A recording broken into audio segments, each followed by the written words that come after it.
మేనమామ ఇంట్లో ఉంటూ అత్తపై కన్ను బరి తెగించిన అల్లుడు. చివరకు ఇంత దారుణమా?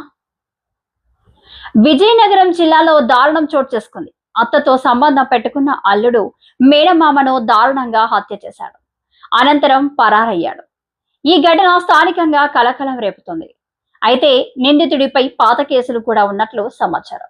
మేనమామ మేనత్తల వద్ద ఉంటే పద్ధతిగా ఉంటాడని అతని తల్లిదండ్రులు భావిస్తే మనోడి వ్యవహారంతో రెండు కుటుంబాల్లో విషాదం నెలకొంది.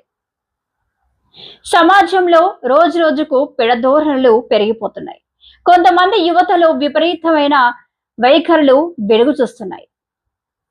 సభ్య సమాజం తలదించుకునే ఘటనలు, మానవత్వానికి మచ్చ తెచ్చే పరిణామాలు నిత్యం ఏదో మూల జరుగుతూనే ఉన్నాయి.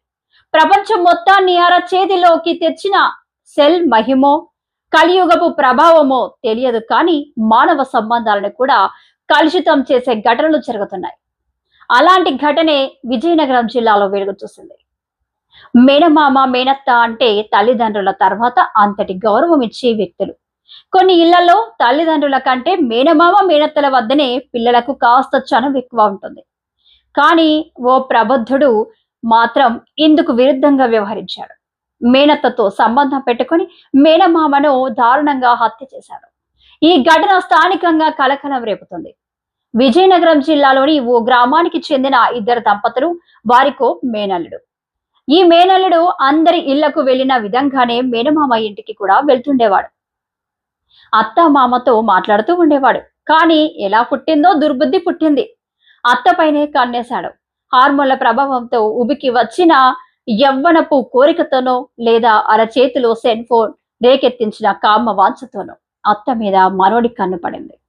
పోనీ ఆమెనా బాధ్యతగా వ్యవహరించిందా అంటే అది లేదు. దీంతో మేనమామకు తెలియకుండా అత్త అల్లుడి వ్యవహారం మొదలైంది.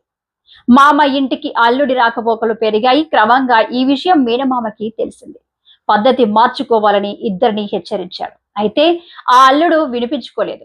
మామను అంతమొందిస్తే ఇక మనకు అడ్డేముంది అనుకున్నాడు. మేనమామను దారుణంగా హత్య చేసి ఊరి సమీపంలోని చెరువు వద్ద పూడ్చిపెట్టాడు.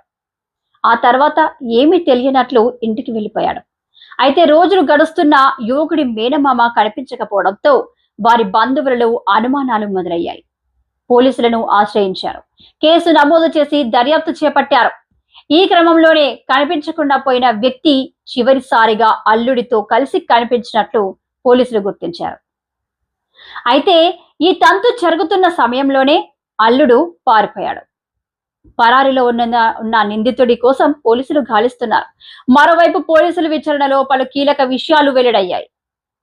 నిందితుడి మీద క్రిమినల్ కేసులు ఉన్నట్లు తెలిసింది. అత్త మామల వద్ద ఉంటే సక్రమంగా ఉంటాడనే కారణంతోనే అతని తల్లిదండ్రులు మేనమామ మేనత్తల వద్దకు 2 ఏళ్ల క్రితం పంపించినట్లు తెలిసింది. ఈ క్రమంలోనే అత్తతో సంబంధం పెట్టుకున్నట్లు సమాచారం. మరోవైపు మేనమామను చంపేసిన అనంతరం అత్త కొడుకుతో కలిసి శవాన్ని మాయం చేసేందుకు ప్రయత్నించినట్లు గుర్తించారు. మృతదేహాన్ని స్వాధీనం చేసుకుని పోస్టుమార్టం కోసం ఆసుపత్రికి తరలించారు.